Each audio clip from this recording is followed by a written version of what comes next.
जैसे जैसे लोकसभा चुनाव की रणभेरी बजने का वक्त करीब आ रहा है, वैसे वैसे देश में राजनीतिक गतिविधियां तेज हो रही हैं। इसी बीच बिहार में बसपा ने बक्सर लोकसभा सीट पर अपने उम्मीदवार उतारने की घोषणा कर दी।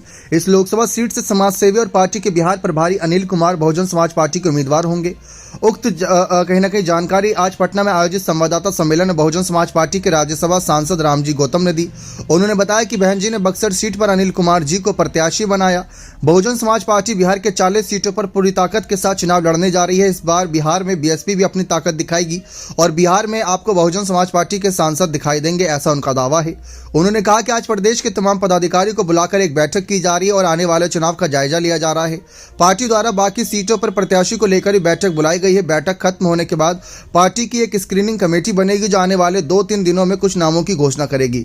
उन्होंने कहा कि हमारा किसी पार्टी के साथ कोई गठबंधन नहीं है। एनडीए और महागठबंधन दोनों बड़े बड़े धन्ना सेठों की कठपुतली बनकर काम करते हैं। उन्होंने कहा कि हमारा गठबंधन जनता के साथ है, हम जनता के साथ गठबंधन कर रहे हैं और जनता के बीच जा रहे हैं और प्रदेश के तमाम पदाधिकारी ग्राउंड लेवल पर जाकर सबको जोड़ने का काम कर रही हैं।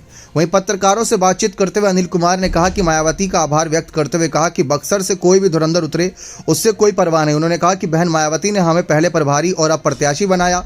उन्होंने कहा कि चाहे जो भी हो जाए, बहुजन समाज पार्टी हर जगह लड़ने की तैयारी कर रही है। Bahujan Samaj party ground level पर काम किया है और बहुजन समाज पार्टी पूरी ताकत से बिहार में चुनाव लड़ेगी। उन्होंने दावा करते हुए कहा कि बहुजन समाज पार्टी इस बार बिहार में कुछ नया करेगी। इससे पहले सांसद रामजी गौतम ने बक्सर में कहा कि कोई कितना भी ताकतवर आदमी आ जाए, इस बार उनको बक्सर में हार का सामना करना पड़ेगा और बीएसपी वहां से आगे बढ़ेगी। उन्होंने कहा कि जनता को अगर भ्रष्टाचार खत्म करना है, गुंडागर्दी खत्म करनी है तो बिहार में बीएसपी को लाना होगा। यही बातें उत्तर प्रदेश में भी हो रही हैं, लेकिन जिस तरीके से उनका ये कहना है कि बहन मायावती के भरोसे को करूंगा साकार, बहन जी को बनाएंगे देश का प्रधानमंत्री।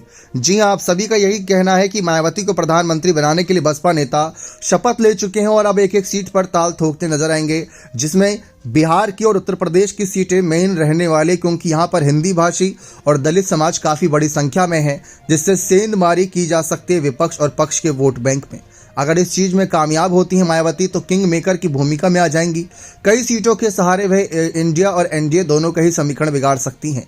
अब देखते हैं बहन जी मायावती को प्रधानमंत्री बनाने के लिए सभी उम्मीदवार, जो वैसे तो शुरुआत में बहुत अच्छे से कहीं ना कहीं वफादारी निभाते हैं, लेकिन चुनाव जीत जाने के बाद जैसा कि आप देख ही सकते हो उत्तर प्रदेश के 10 के 10 बसपा के सांसद पाला बदलने के लिए तैयार बैठे हैं, बाद में धोखा दे देते हैं, बागी हो जाते हैं।